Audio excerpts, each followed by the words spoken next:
Hello and welcome to Business Review on iBrandTV. My name is Bernard Joseph, and here on the program we put into context all of the activities playing out across business sectors in Nigeria, in Africa and around the world. We look at the policies, the players, the currencies, commodities and everything playing out across business sectors. And on today's episode of the program, we're looking at the impact of COVID-19 on Nigerian SMEs. Within the last 5 years, Nigerian SMEs contributed 48% to the national GDP. Joining me now to discuss further on the issue is Chidume Uzozie. He's a business analyst and he joins me now. Chidume, it's a pleasure to have you on the program. Let's dive right into it. In the last 5 years, the Nigerian SMEs contributed 48% to the national GDP. Now, these are really huge figures, but how huge was the impact of COVID-19 on Nigerian SMEs? So, just like you mentioned, 48% of national GDP, that's a whole lot. And they put it in context. SME is made up of 96% of businesses in Nigeria. And so employing a huge number of Nigerians. So bringing it home, if you look at the SMEs we have in Nigeria, coming to a place like Lagos, where basically they generate revenues on a daily basis. And so you have a lockdown that happened around 2 to 3 months, both partial and a total lockdown. So that's a period where they did not go out to work. And so what that means is that they've lost about 1/4 of their annual revenue. And so if you put that side by side with the profits they make in a year, you will see that a significant part of that profit has been eroded, if not all their profit. So that's as huge as the impact is.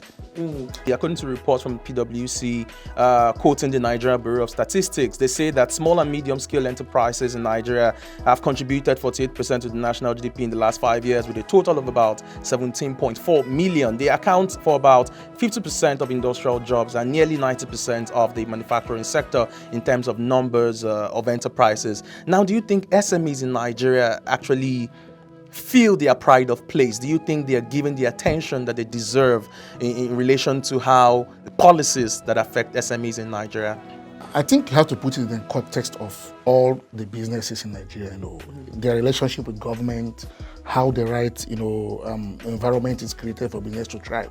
So not just SMEs, so other sectors, So the question then becomes, do we have the right policy, enacted for businesses to thrive? So therefore, what is affecting other businesses is affecting SMEs too. But essentially they're large, and so you can feel the impact immediately. So I would say again that what then needs to happen is for government to put the right, policies, the right fiscal, monetary incentives for these guys to thrive. So I think today we are not where we are supposed to be, compared to, to other countries that we can compare ourselves with, South Africa and all the rest of them. Therefore, there needs to be a policy shift by government towards SMEs. Now, when we talk about policies, and sometimes it feels as though when those policies are made at the government level, somehow there's a missing link between those policies and how they really affect and impact the SMEs. What do you think is that missing link? Because sometimes the SMEs are not able to benefit directly from some of those policies whose intention was actually provided so that they could help impact on SMEs positively. So what's that missing link between government and the policies they make and SMEs not being beneficiaries of those policies? It has to do with having stakeholders on the right on the right conference or table. You need to bring all the stakeholders, and then the SMEs owners and managers are stakeholders, are key stakeholders. So I think they've not been involved enough in the policy enactment. So therefore, they have to be involved because they are the ones that wear the shoes and they know where it pinches. Therefore, they have to be involved. So understand from them, elicit comments from them on what their issues are, and then you can then craft policies, around those issues. I give you a typical example. You cannot be putting in a policy for fishing, for example, without getting involved with those who operate, in that value chain, from the actual grooming of the fishes, both, naturally or artificially, to those who process them, to transport, to the final consumers. So you need to understand all their pain points, and then based on that, you can then enact policies. So I think that is why the disconnect is. So, so policymakers think this is what it should be, whereas it's a different conversation entirely that those in the sector are having. Therefore, they have to harmonize this conversation and come up with a policy that is working. Now, interesting, because when we take the conversation outside of COVID-19, we know that SMEs are supposed to be providing solutions to problems within the economy. And sometimes it begs the question, do you think Nigerian SMEs, outside the impact that COVID-19 has had on SMEs generally, do you think that SMEs understand that they are supposed to be providing solutions within the economy? I'm trying to ask if SMEs in Nigeria are being driven by the right factors. I would say yes. I mean, to a large extent, when people come in to do business, they would recognize the gap in value creation. So they come in to sit in the gap, and that is where you can make money as you create value. So I think a lot of them do. But again, government, needs to do a lot in reawakening their minds, towards the fact that they are the blood and the backbone of industrial revolution, innovation in a country. And you can see it across the world where government is putting a lot of funds, intervention funds, and then coming together as stakeholders, the SMEs, to help government drive this policy. And so where government fails in providing this sort of incentive, access, and essentially bringing them up in a situation where they can create these values, sometimes they tend not to create the right value, the right quantum of value. But yes, fundamentally, SMEs recognize that yes, it's about value creation. But government then needs to do a lot to create that quantum leap that they require, so that we can now have an aggregate, value for the country. That's the only way we can. We will take a break, but when we return, I'd like us to look at, in the wake of COVID-19 and the impact it's had on Nigerian SMEs, on what the Nigerian government should be doing in terms of giving SMEs the support that they need in this very trying time within the Nigerian economy. When we return, we'll pick up the conversation from there.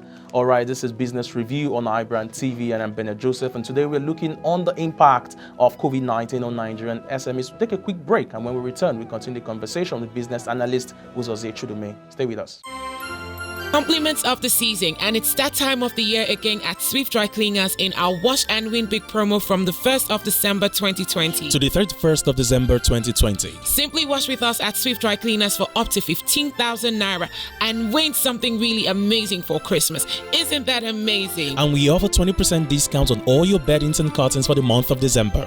And we are available to make your laundry easy with our home pickup and delivery services. And we are only a call away. Simply call 070-6663-8213 or 080-2959-7180.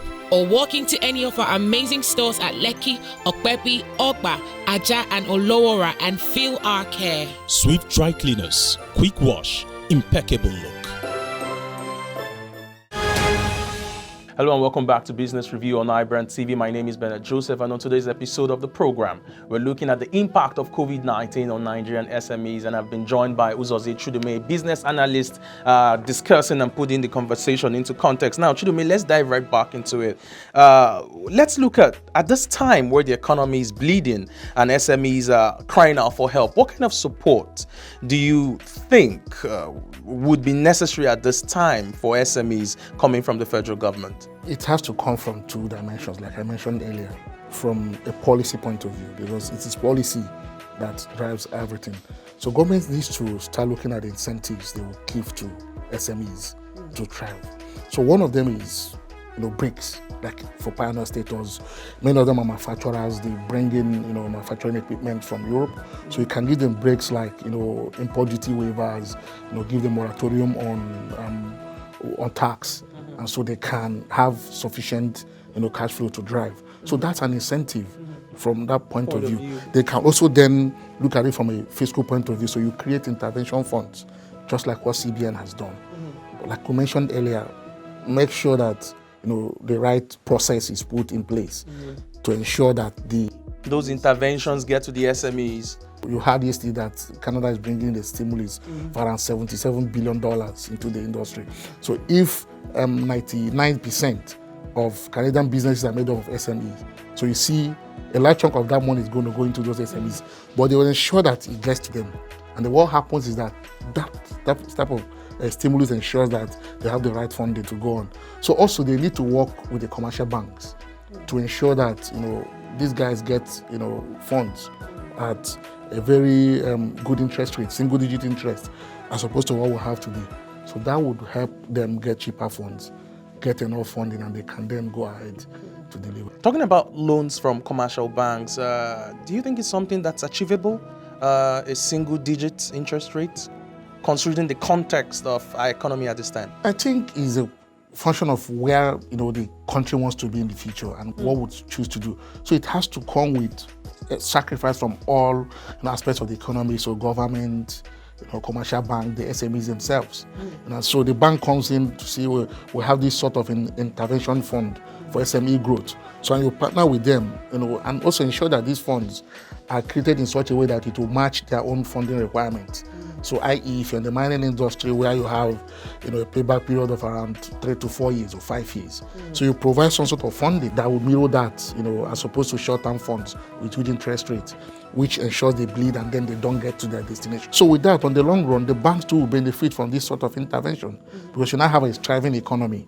So you have huge disposable income for people, and then all those monies are still going back to the bank. Now, I'm talking about intervention funds. It means that we're likely not to have the same intervention for SMEs across the various sectors. While it's different for mining, possible we'll have a separate intervention for agriculture and other sectors. And you rightly mentioned that we need to get stakeholders involved. Do you think government, at the level of government, do you think that it is understood that policies cannot be made outside the framework of the players in those various sectors? I think we have the best sort of policy makers and government. You can see all the different interventions. It's people that brought them to stay. But I think again, like we said earlier, it just gets distorted in the delivery process. So I think again, it essentially means that stakeholders really have to come and elicit all this information and then deliver them according to the demands of the industries. Just like you mentioned, a mining industry typically 3 to 5 years period versus an agro that can be 1 to 2 years. So those kind of understandings need to come in crafting the policies and also the intervention they are giving. Now, interesting. As a way to get your final thoughts on this conversation, are you optimistic about the future of SMEs in Nigeria? Absolutely optimistic. I mean, every economy that have grown rode on the back of SMEs, even though still riding on the back. So from America to Europe to Australia, these guys are making contributions. And where we are on the development curve, is still very early. So therefore, those opportunities exist for SME. So in the mining sector, in the agro sector, ICT, and all the rest of the sectors. So the opportunities are bound. So therefore, it then behoves on, again, the policymakers to create the right policy, create the right environment, i.e.